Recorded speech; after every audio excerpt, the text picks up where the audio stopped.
And starting. Are we live? We're not live. There we go. Welcome Who again. am I? Welcome to TMS Watches WWE, joined by my guest Randy Orton. Thanks for being with us today, I'm so excited to be so overwhelmed.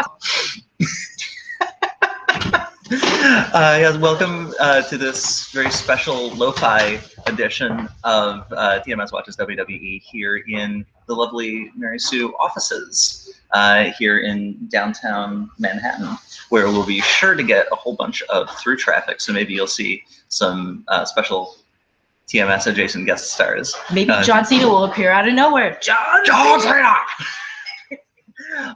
So we're going to be talking today about a whole bunch of stuff because we have so much to talk about. I'm going to be talking about TLC 2016. That just happened this weekend on Sunday night. We're going to be talking Raw. We're going to be talking SmackDown. We're going to be talking NXT and the weird dearth of ladies on all those programs this week, Yes. which is really upsetting. But if you would like to join in the conversation, leave a comment. We're going to see it live, and we'll answer any questions that you might have on what we think of things. You can let us know what you thought of this week's wrestling. Yes, I'm Sam. This is who are you? I'm Ember Moon. Wait, no, I'm Keisha. We all don't look alike. I'm Keisha. Thank you.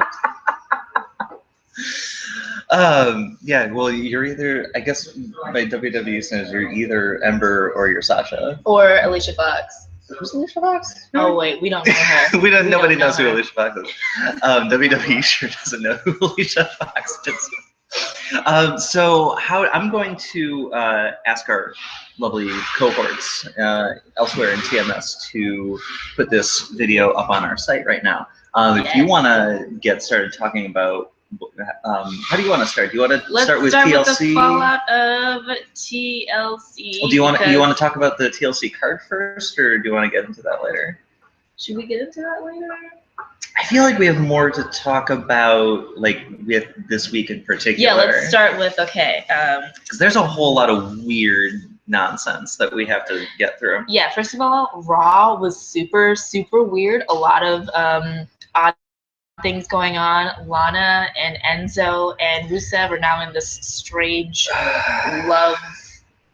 Well, it's not even a triangle. It's just a weird 2-on-1 feud over Lana's body, which Rusev, because he is her husband, he's the only husband. He's the only man that can have her. I actually liked how she twisted it a little bit and then like used the wedding ring as like a prop to like, this means you're the only man who can have me, and then like shoves it against him.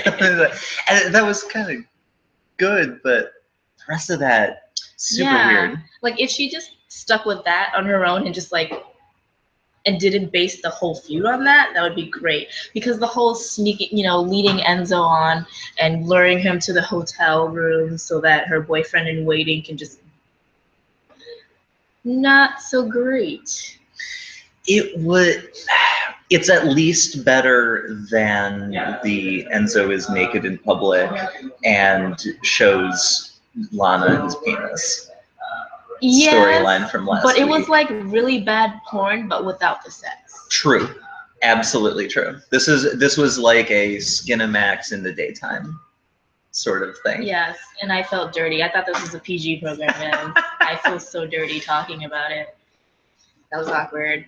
And honestly, just seeing any romantic inclination toward Enzo is kind of skeevy to me, because I find him entertaining, but I also find him highly skeezy. But I do love Big Cass just sitting there judging, like, dude, don't do it, ho, don't do it. Yeah, and to Big Cass's credit, that moment of like dawning realization that he has in the ring when Rusev doesn't come out was, for WWE, pretty well acted. When he's just like, I need to make a phone call. Like it was, for Big Cass. It was more charisma than certain other wrestlers. individuals. Yes, indeed. Yes, indeed. So that was weird. Yeah, I made a list of every storyline that involved a woman on WWE this week. So can I pull it up? Go ahead. Can we just do the overview Whip here? it out. I'm not supposed to do that. So women in WWE this week. Lana plays honeypot to lure Enzo into a trap. I mean, Rusev smashing a vase over the back of his head was pretty brutal. I kind of actually like that. Charlotte punches her dad and then punches Sasha. Yeah. Weird promo, but the most I've appreciated Charlotte in a while. Yeah, her talk when she first came out to the ring and was like, "I'm your daughter and I miss you." Yeah, and that was sorry. really well acted, and I felt really bad for her, and I sort of believed it, but I also kind of love that she kind of twisted. Yeah. But I just don't like that they're dragging Ric Flair into the middle of this competition between women again, because their feud is strong enough to not have Ric Flair there. It is, and with the introduction of what I have to assume this is going to be the end of their feud with the Iron Man match that Sasha has now challenged Charlotte to. I don't know where they could, like, how much higher they could go from there, and that to me signals like the end of it. And it's weird that they would bring Flair into it because he's going to be guest referee, I bet. You're probably right. She's right. Not excited about it, but it's likely true. He's got a stake in this. Theoretically, he won't ruin it, I guess. Okay, so Charlotte, and then that was it for Raw, unless I missed something on Hulu. Well, like, did Bailey have anything to do? I don't think we saw Bailey this week. I don't think we saw Bailey. We didn't see Nia. We're never gonna see Alicia Fox again. Little Karibo had a great bit on the newest Mark video that he did. It was a rare sighting of the elusive Alicia Fox before she goes back into hibernation for 4 years. I do feel kind of bad because, she's there and she tries. Yeah. So and like we've been saying, she isn't going to be a better performer if she doesn't get time to practice stuff. Like, just not. So that's it for Raw. And then the whole tease that Emmeline is coming. Oh, yeah. Yeah. That again. Not interested. Not into it. But she wasn't, but that wasn't even live. It's the same video package as we keep getting week after week. And I'm hoping it's like a fake out and that she'll be the NXT Emma that we know, the badass one. I did see in that R-Truth video that you shared, R-Truth went live on Periscope at some point during the week, during a live event, and Emmeline made a very brief appearance in referee gear, actually, and one of her like little half gloves, which I love. I love those gloves. They're completely impractical. But yeah, and that's like, then she's just kind of like peering over a referee's shoulder, and we're like, oh. So maybe she'll get to do. Maybe she'll be interesting. Maybe we'll see. Okay, so that's it for Raw. Over on SmackDown, Alexa doesn't fight Becky. Natty doesn't fight Carmella. And Nikki talks to a kid, who I assume is some sort of pop star. Oh, Sophie Grace. That was the weirdest promo. It was weird as hell. I mean, not to be mean, but it was kind of like, "Hello, Governor. How are you doing?" Yeah. I kept wondering if she's actually British or anything. Maybe she is, but just seeing No her, idea. and then Nikki had no idea how to interview her as well, so she kept stumbling, and Nikki was so uncomfortable. I'd be uncomfortable standing next to that kid too. No, that's true. Yeah, just a tiny female Dick Van Dyke. A little child that's so energetic and just all up in your face, and you're like, how do I respond to that? It's like a energy ball. It's like she was worried about getting upstaged by the kid, which, like, show business is a pretty legitimate concern. When you have a stage kid, it's kind of hard to deal with that, so I can see why. So that was weird. Yeah. Super weird. And it didn't accomplish anything. Right. I have no idea, like, are they in a music video together? No, they literally plugged the girl's new single. Right. And that was it. That was it. And they were saying that they're going to, like, I don't know if they're going to get together at an event, if they're going to be in a music video together. Like, this is what you call bad promo. It's not a good one. We don't know what they're advertising. We don't know when or where this thing is. And with the many talented people at the WWE who come up with graphics, you could have just put a link right at the bottom. Yeah. And then we would have got it. Literally, the graphics department is one of the best, like, departments in WWE. They're really good. And then that's it for SmackDown. And the only... Yeah. Well, I wanted to talk about Carmella, Nikki. Sure, yeah, let's spend a little bit of time on that. Because it all started at Survivor Series.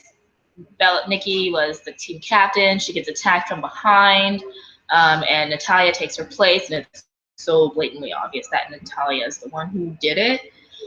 So this week... I got your back, Nikki. I got your back. That means that she doesn't have her back. And so this week, Carmella and Nikki were allegedly in a match, but then Natalya. Natalya. Yeah. Natalya. Carmella and Natalya. Yeah. I was right. Wonderful, great feud. Yeah.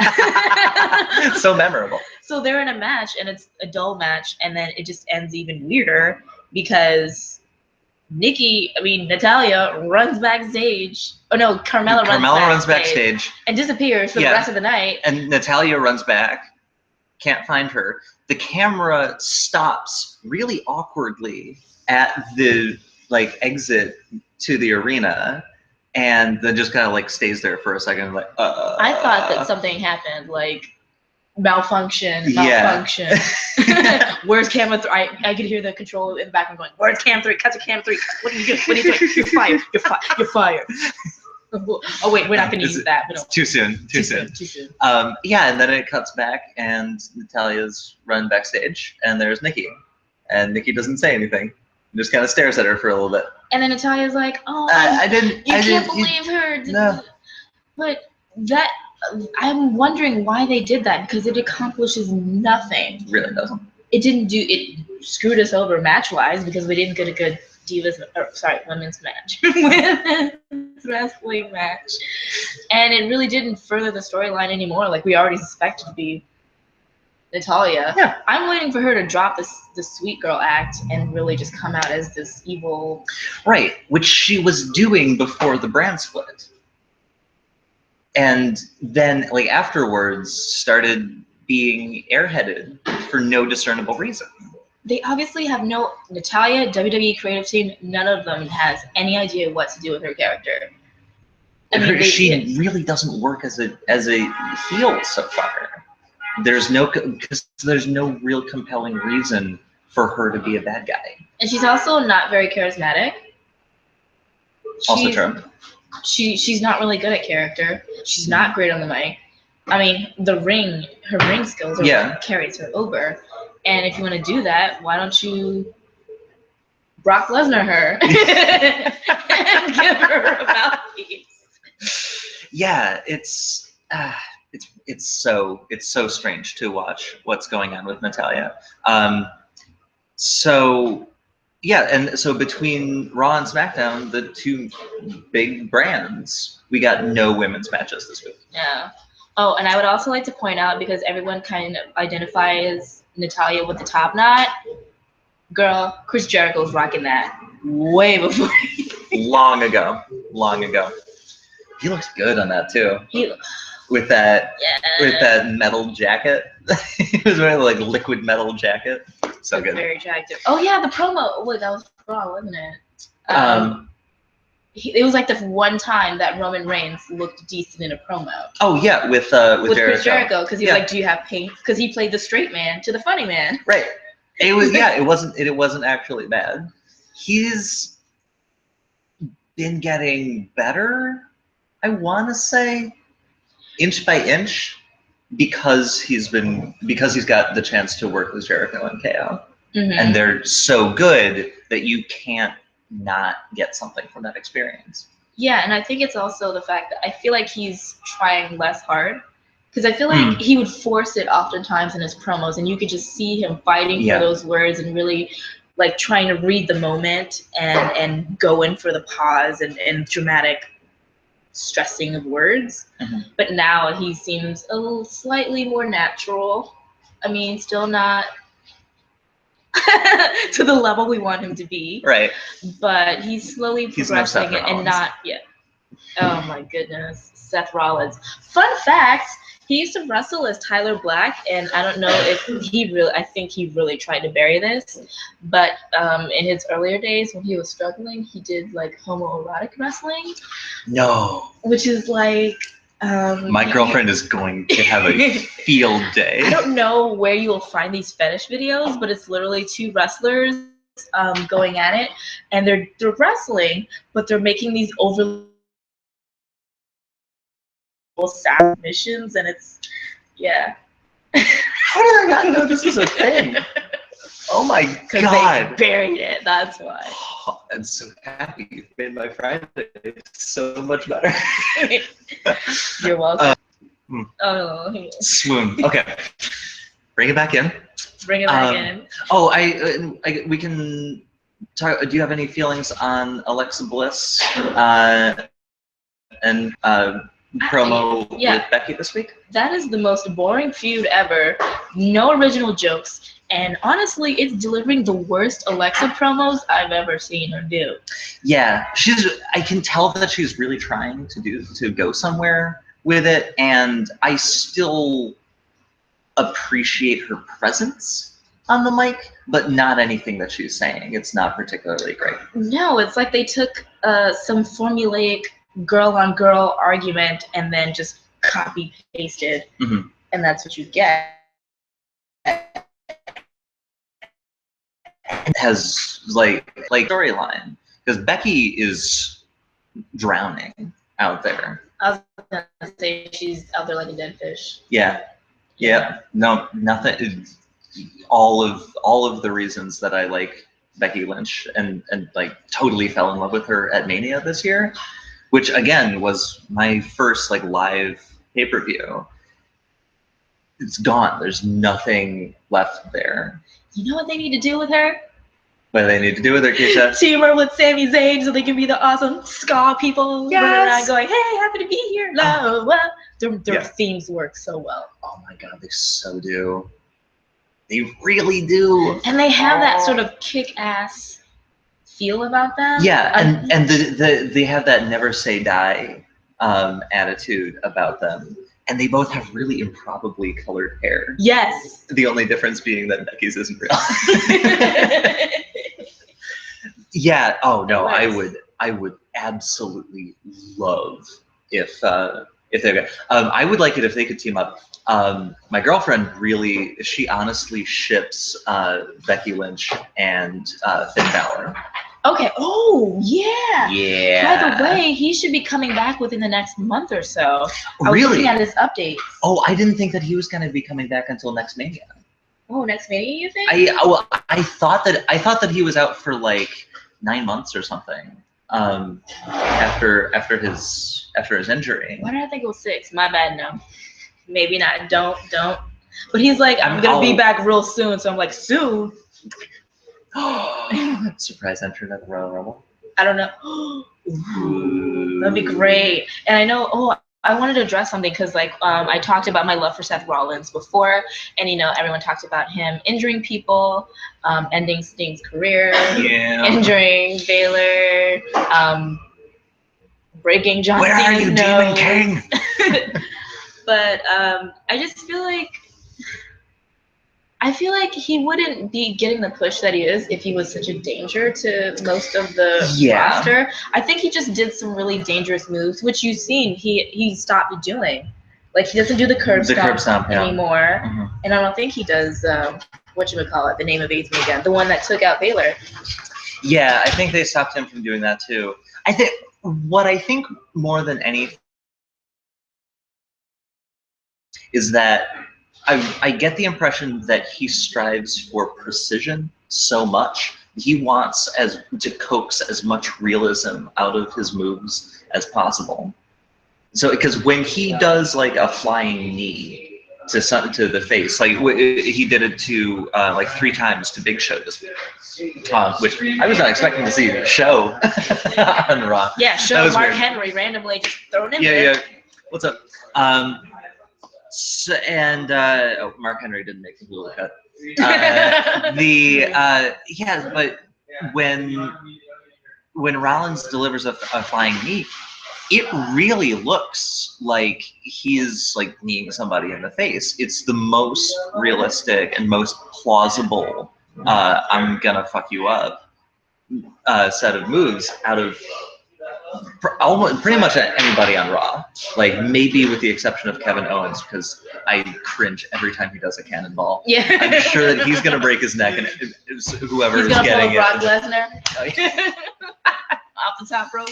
And yeah, no, it's just like, so I think that because of that commitment to the realism and the precision, there's so much more chance that something is going to go wrong. And he's also a bit of a daredevil. Like, even in his indie stuff, like, he's tame now compared to the stuff that he did in ROH and on the indie circuit. Like, homeboys. What, you think Dean Ambrose is crazy? You need to look at some Seth Rollins. Well, I think that's, you could probably say that about a lot of wrestlers, because WWE has, given their attempts to go more and more PG, to bring in more of the kids and increase ratings, there's a lot of emphasis on keeping the really dangerous stuff down. And I do take that back, because Dean Ambrose in the Indies, I'm remembering now, totally crazy, homeboy. A barbed wire. Did he actually do barbed wire matches? Yes, he did like these crazy. There's, anything, whatever, lying around. He did it. Bloody guy, yeah. See, I'm getting bored with WWE Dean Ambrose. I'm gonna have to look at some of his old stuff to sort of rekindle the passion. He's really good, and super out there. And just to talk about Dean Ambrose and his James Ellsworth thing, I'm hoping that this ends them, because it's not the fact that James Ellsworth is an underdog that bothers me. It's the fact that he is not a good character. He's not a great wrestler for me. I have not seen anything spectacular or worthy of my time. And he's not a compelling person on the mic. And I'm just tired of the WWE pushing him down my throat like I should feel bad for him because he gets his butt kicked by legitimate wrestlers. And it's so weird. Like, we talked about this last week, and I'm not crazy about all of about just pushing James Ellsworth to have somebody out there to make fun of constantly. That doesn't feel great. And yeah, I totally agree. He's not good on the mic. Moves that he's demonstrated so far are super kicks and pushing ladders over. And that's it. That's all we've gotten from James Ellsworth. Honey, Amber Moon can do circles around you. And speaking of which, NXT. I just watched NXT. Well, I didn't watch the Shinsuke Samoa Joe match. I didn't quite have time before. Won? We talked about it last week because they already spoiled it before. Before they, you told me last week. Yeah, we do have a new champion. But let's talk about that, because so the card at NXT this week was a promo with DIY Mhm. and the Authors of Pain and the Revival, which seems like a good three-way feud. I can support that. I like that threesome. And then we have oh hell, what happened? I just watched this. What happened Cedric. after that? Oh, not Cedric. Rick Swan. Rick Swan and Noe Jose versus versus Sanity, which is heating up pretty nicely. I like where this is going, but we'll get back to that in just a second. Then we go into Ember Moon versus Kimberly. She's been having so much trouble just remembering someone whose full name is a first name. Because I think of Kimora Lee Simmons, and I'm like, that's what my mouth goes to. But yes, Kimberly. So we get a jobber match with Ember Moon and Kimberly, and then they go, okay, we're gonna take you back to NXT Osaka. And show you Shinsuke versus Joe. And that's it. So not only does this completely it does nothing to advance Ember Moon's plotline and Billie Kay, or any of the other women who are involved in that 5 or 6 way feud. Where's Asuka? You were just in Japan. I fundamentally do not believe that you went to Japan and didn't have Asuka in a match. And if you did, I'm going to punch somebody because that's the stupidest goddamn thing I've ever heard of in my life. Do you know the pop she would have gotten? Oh my God, I'm sure people went apeshit for Asuka because she's incredible.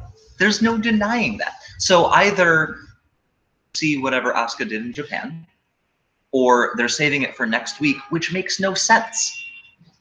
What is going on? And no, I'm not even mentioning the fact that Nikki Cross has been in NXT for over a month now and hasn't had a single match. She just comes out with Sanity and acts like a rabid dog, which is okay.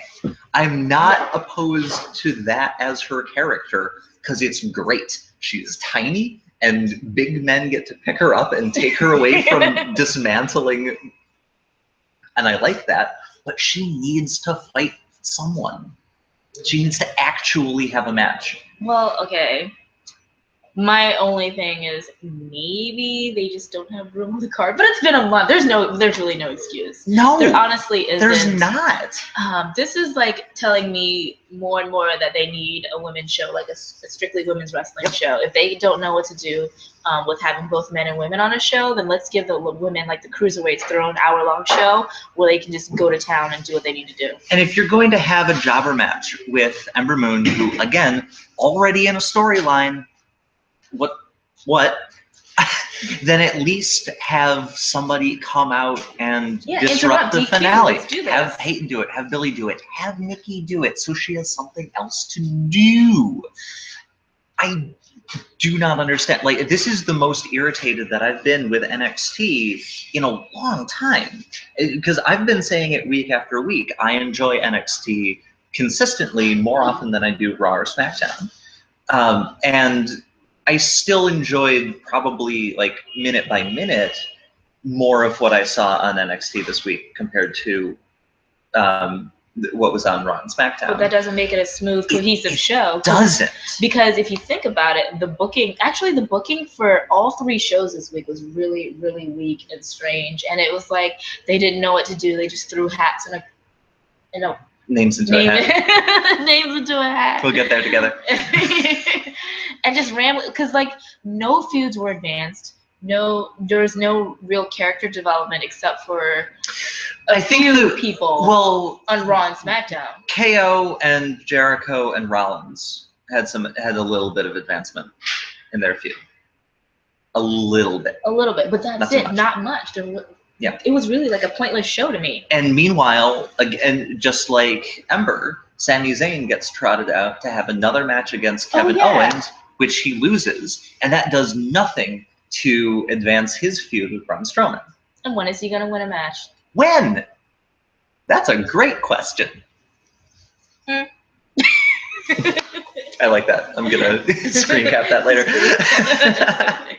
So, yeah, it's frustrating, Keisha. It is really this week frustrating. It's frustrating. It's really not great. Do you think maybe they just fired a bunch of writers and they and the backup stepped in to fill in? Because that's what it feels like. Yeah. God, dude, what did they get Eric Bischoff back to just start doing shit again? I'm back and worse than ever. I mean, good lord. Get it together, WWE. Don't spill Figure that out what tea the on hell my you outfit. want to do with your wrestlers. All of them. And gosh, that's all I got. Really weird stuff. And that's not even mentioned SmackDown. So we should talk a little bit about TLC itself, I think. But we almost don't need to, because SmackDown, almost half of SmackDown was rematches or teases of rematches from TLC. And that isn't I feel like it's not usually the case. Like, to have at least a program dedicated to a rematch. Maybe it's their new initiative to make the pay-per-views more significant now that they're pumping more and more. But that's the thing. But they're not. That makes them less significant. Because they're like, oh, if you missed the pay-per-view, here's a version of that fight that you didn't see. Hey, you know what's funny? Like back in the day, like even before it was once a month, I think they used to have it once every few months. Like it was an actual event to see. And now, like especially with tables, ladders, and chairs being the SmackDown, it's just like an extended version of the show. You just gotta pay more unless you have the WWE. What you would call it? If you're subscribed to WWE Network for $9.99 per month. Which I mean, again, it took me 5 tries to watch half of NXT on the network this week, so I don't know why you would at this point. There's so many workarounds. Oh yeah. Are we still? No. We've just spent a half an hour telling them that their products are bad. This is true, and we didn't even talk about Baron Corbin, which fun sucker. Baron Corbin. Yeah, about that. Oh my gosh. Well, okay, so his promo backstage was literally the worst thing. Talking about a freaking mosquito, and then be like, I'm gonna squash you. And promo because I have no personality or creativity. Yeah. So I was talking last week about we talked because this has become a regular segment on TMS Watches WWE. In that neither of us like Baron Corbin. There's no reason that we have to like Baron the Corbin. WWE universe doesn't like him because when he walks out, it's like The Walking Dead. No one says anything. It's a bathroom break. And I was saying last week, Kalisto deserves so much better than Baron Corbin. Kalisto has not gotten better than Baron Corbin. Kalisto has had to fight Baron Corbin, I think, 4 times now? 4 or 5 times counting tag team matches? If you're gonna give him a big man to fight, give him a big man who moves. Like at least Rhino tries. Yeah. Rhino's pretty quick. He's big, he's proof that you can be built like a tank and be able to move like Jagger. See what I did there? And the fact that, here's the thing. I don't remember the interviewer's name that set up Baron Corbin's both of their that promos. poor lost child, yeah. She actually put in the effort to pronounce Kalisto in like a Mexican accent and pronounce the I correctly. And then Kalisto does his whole thing. And it was a little weird, the whole speed kills thing. I was like, oh, Yeah. That's a little dark, Kalisto. Wait, that's their sneaking in the whole don't do drugs. Yeah. Okay. For the little kids. That's what that was. Wait, are you heroin? What's going on here? You can't spell heroin without hero. God. At any rate.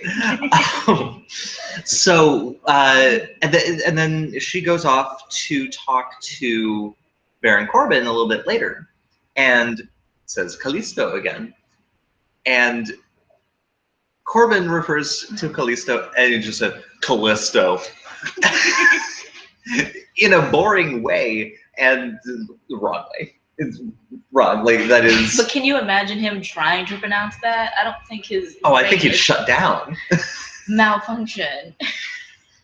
I feel like maybe I'm sorry, Baron. I just think you're such a simple human being that maybe certain concepts like emotions and, vocabulary and like doing more than 2 moves is beyond your comprehension. And it's gonna be okay, boo-boo. It will be okay. All you need to do is sit in the corner, go to the light, see Jesus, and step out of my camera because I can't take any more of you on the screen. That is all. In the words of Retta, oh, Baron Corbin, you cute, but you simple. Except you're also no Chris Pratt, so. And he is not cute. No.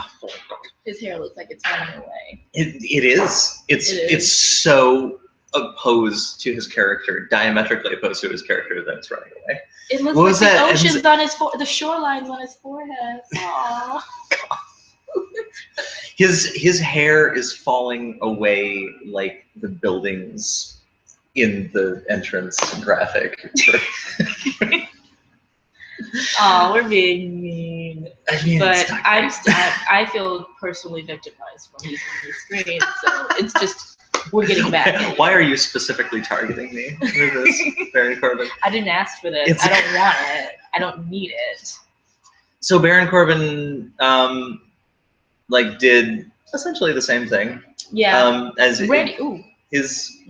Sorry, what were you saying? Oh no, go ahead. Well, Baron Corbin wins the match in the same way that he has won all of his matches, which makes me wonder if all of these matches are not like actual workout sessions for Baron Corbin, because I don't know if he can actually pick people up in such a way as to deliver the end of days to them if they're not lighter than he is.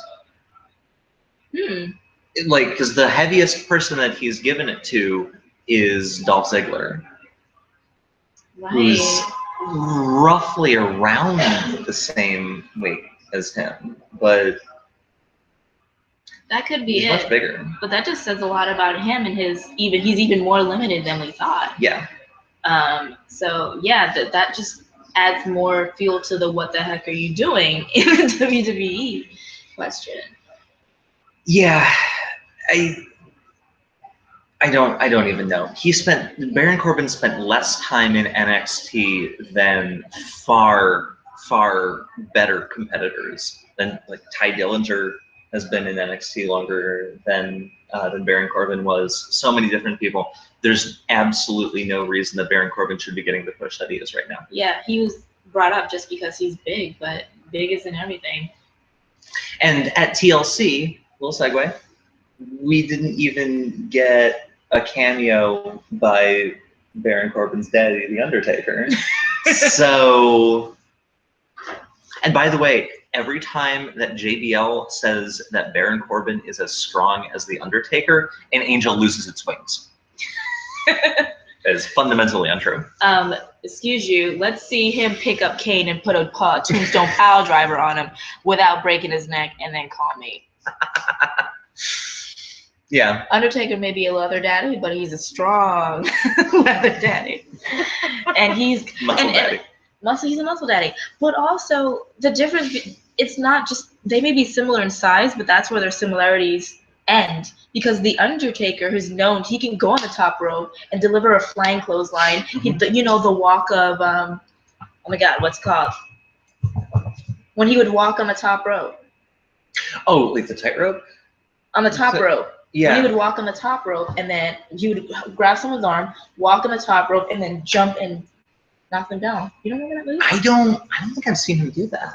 Yo, that is a sick move. It is sick.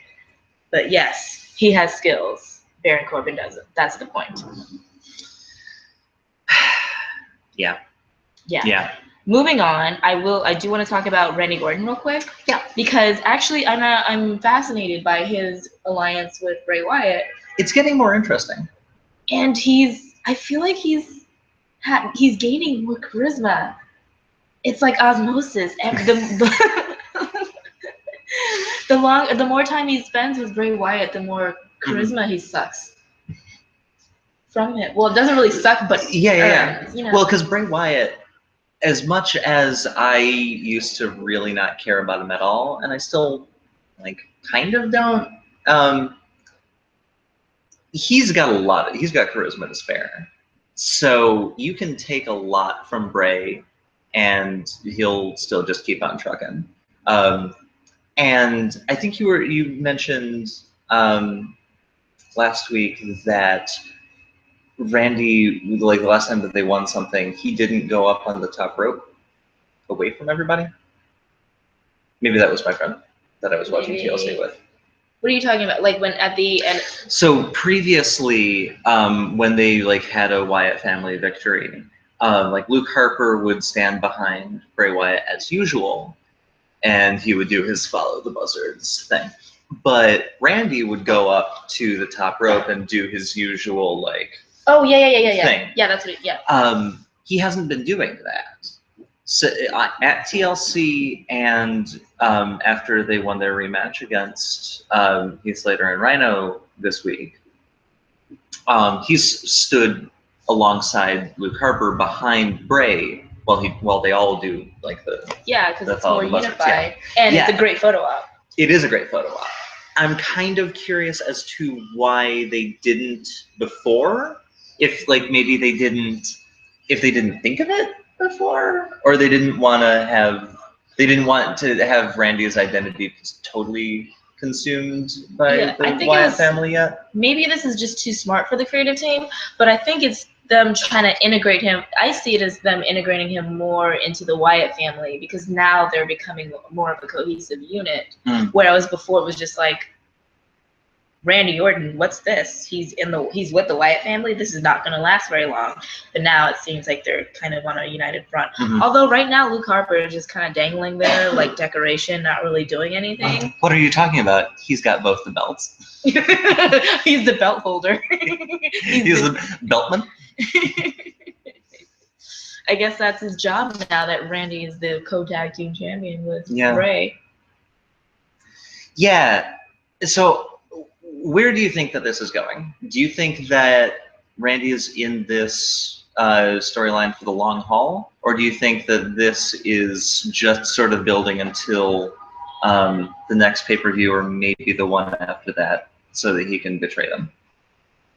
I think more likely, just given WWE's history, he's going to betray them within the next few. But what I would think would be interesting is if they kept him and presented it not just as him joining the family, but as I said before, Bray Wyatt becoming sort of his manipulator, his puppeteer, kind of pulling the right strings and really, really getting inside Randy's head and playing up that sadistic, really just creepy character that we first met when the Wyatt family were, scary. Yeah. But I don't know if they're going to do that. Yeah. There's it does frustrate me about Bray Wyatt because there's so much that you can do that.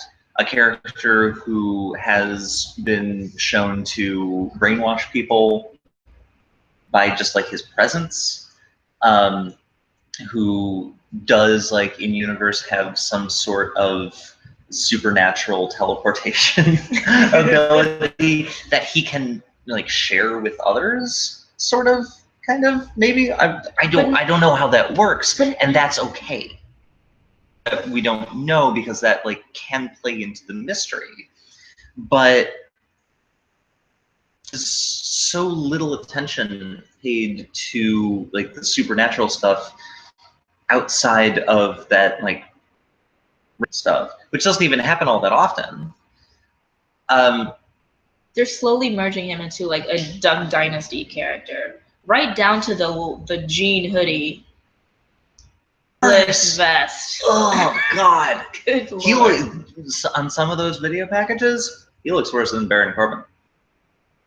His ring gear is straight up atrocious. It is. I can't defend that. I don't know what it's like they're trying to tone him. They're trying to lean him away from the supernatural element, which is that's boring. taking away. Yeah, you're bleaching him. You take that away, and all you have is a swamp redneck. You have nothing else, and because that cult leader who has some sort of supernatural thing going on that nobody can quite figure out is his whole thing. That's it. So if you're gonna take that away, you have to replace it with something. Narratively speaking, you cannot effectively neuter a character like that and expect people to still take him seriously just because Randy Orton is around to deliver RKOs. Well, look what what they're doing with Bray Wyatt is what they did with Kane when they removed his mask. It's what happened to the Undertaker when they turned him into a biker dude. So it's just like, I guess after a while they just get tired of supernatural and then kind of delve into redneck territory. Which is disappointing because, I mean, if you're gonna do something as patently ridiculous as everything else in professional wrestling, go whole hog. Have regular people who just wear spandex take on actual wannabe gods. Like, do that shit. And that's the best underdog story. Yeah. When you have a normal human going up against somebody who's maybe brainwashed the rest of their stable. They have to do some sort of like elimination match against their friends to like win back their minds or something. See, I just wrote 3 months of programming for you. You're welcome. You're welcome. PayPal. themarysue.com/subscribe. It's I don't know what else to say. Clearly the solution is to hire us as writers. Boom. I want to get back into fiction. Territory. Yep. There you go. So what else happened at TLC besides Alexa taking the belt from Becky? Do we want to talk about that a little bit? I guess. Well, I'm okay. Well, how did you feel about that match in general? Yeah. I mean, it wasn't a great ladder match. This is coming from the person who's seen the Hardy Boys versus Edge and Christian in ladder matches, and it was a tables match. Oh wait, tables. That explains why her head was bouncing off the table. Indeed. But yeah. Gosh, see, that's wonderful. Yeah. Yep. It just wasn't that great. How did you feel about the finish? Wait, do I remember the finish? Okay, I remember. So the table did not break. It did break. It did break? Yeah, it did break. So Alexa, Becky is on the apron. Her foot slips on the apron, because Alexa kind of like yanks it a little bit, and Becky loses her footing. Alexa takes that split-second opportunity to get her in position for a power bomb and puts her through the table. Oh, okay. Which I think is a good finisher for Alexa, and I'll tell you why. Because Alexa is one of the only female superstars that does power bombs and DDTs as a regular part of her moveset. Oh, and not as like a finisher? She used a powerbomb as a finisher this time, but that was kind of incidental. That's great, especially because she's tiny. She's a tiny little bitty person. And I love seeing those sorts of power moves just being used by someone who's diminutive as hell, but is just like I'm gonna kick the shit out of you. I love it. And that's kind of why I love Alexa Bliss, because she's everything that the whole Baron Corbin Kalisto situation is not. She puts the lie to the concept that, well, size wins over like heart or spite, Yes. as the case is here. I think her strength is her pure hatred. Oh yeah, no, Yeah, she hates everything. Yes. And that's so great. That's funny because her name is Bliss. Yes, yes. Oh, I didn't even think of that. And it's so great to, like, she just comes out and has disdain for everything, punches everything in the face, drives people's heads into the mat, and then gets the pinfall or puts people through tables. Like, I'm into it, and that made that climax very satisfying for me. I love Becky Lynch, but her relative lack of charisma in the and mic skills in the past couple of weeks, maybe like, yeah, no, that's fine. Give it to Alexa for a while, because I think she could be a really good heel champion in the same way that Charlotte is sometimes. Yeah, I see what you're saying, because she does have the charisma and she knows how to work a crowd.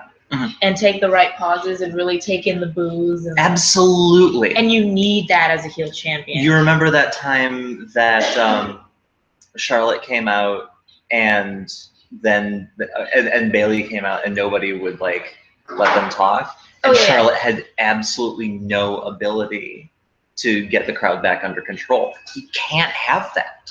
As a heel, like, you have to be able to deliver the sorts of like cutting lines that are going to make the crowd like stop for a second to boo you, but then like get it back under control because they want to see where the rest of the promo is going. Yeah. Alexa has that in spades. I always want to hear what's going to happen next, even when she's in an angle like this that isn't particularly interesting.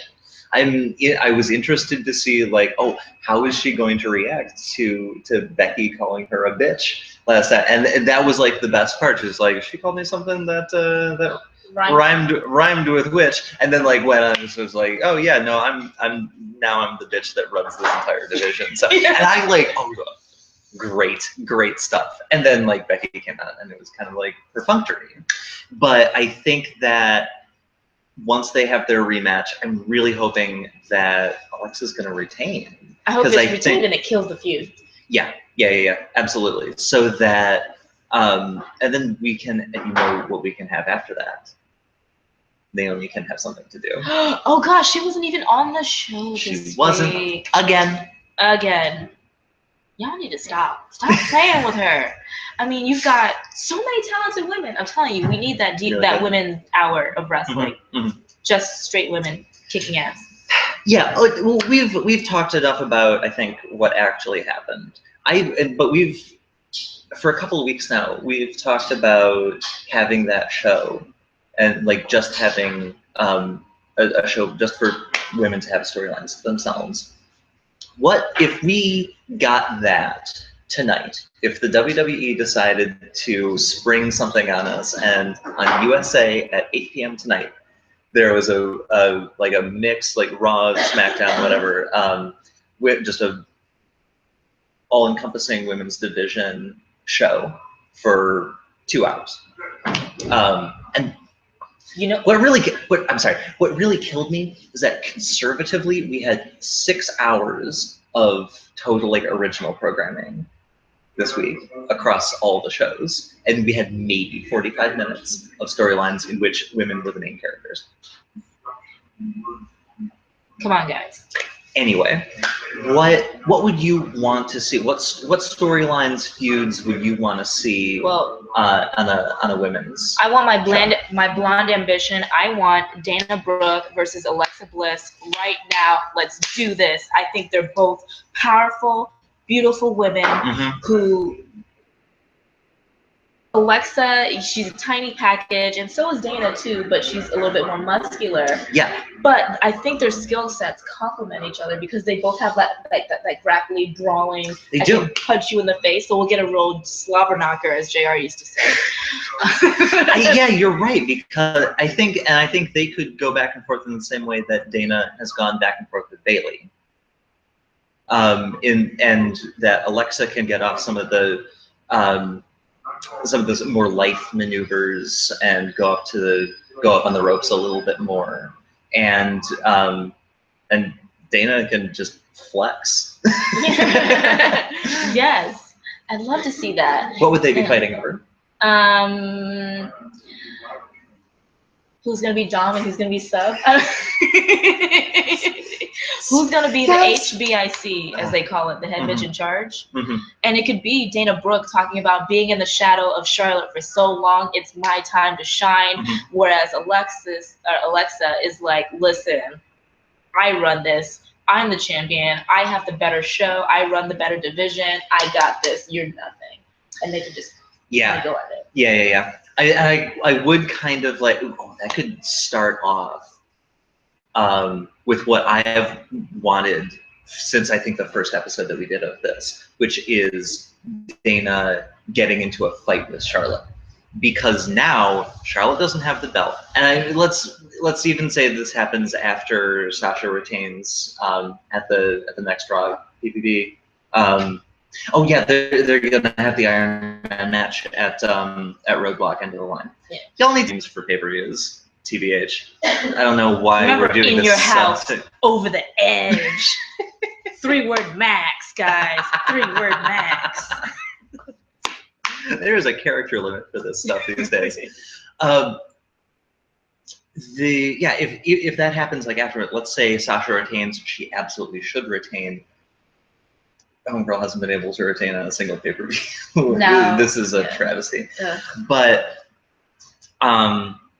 let's say that happens after that, and Charlotte's just like, oh god.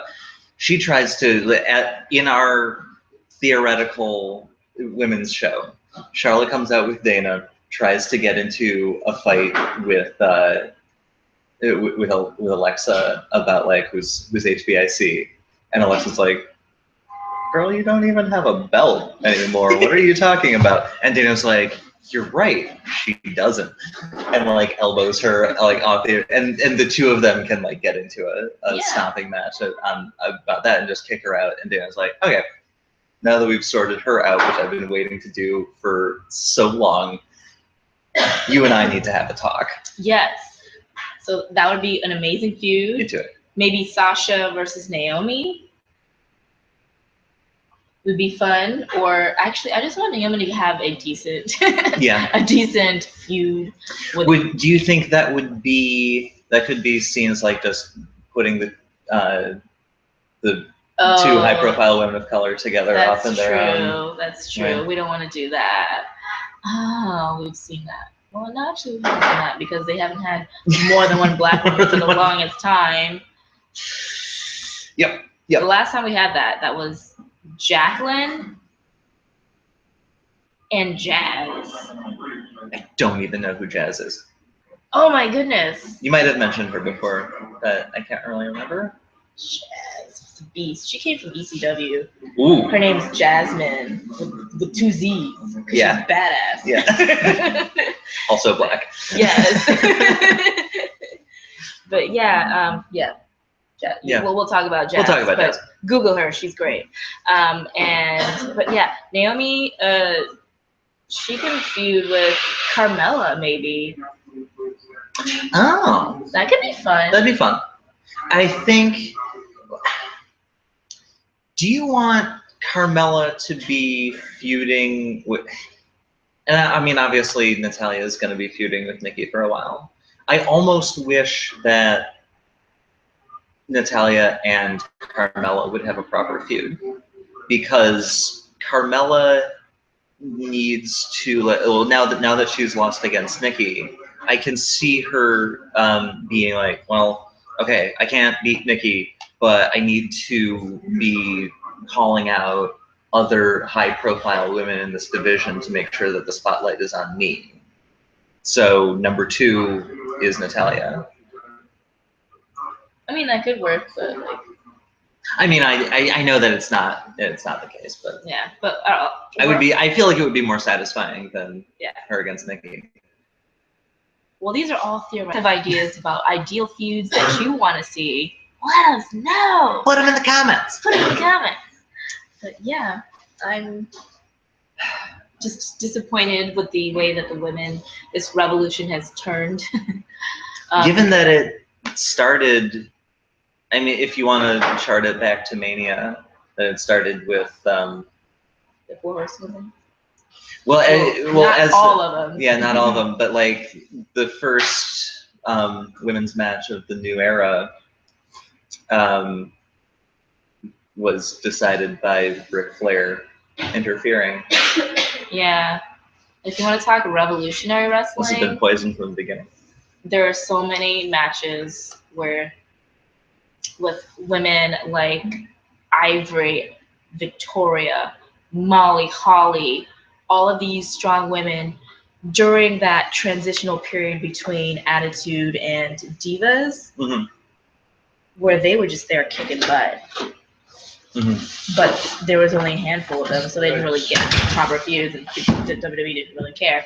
But there's a lot of women like that who are glossed over, and you don't realize that there have always been fast women in the company, and sometimes WWE gave them a light to shine, but then it was quickly glossed over. Mm-hmm. So this revolution isn't really that new.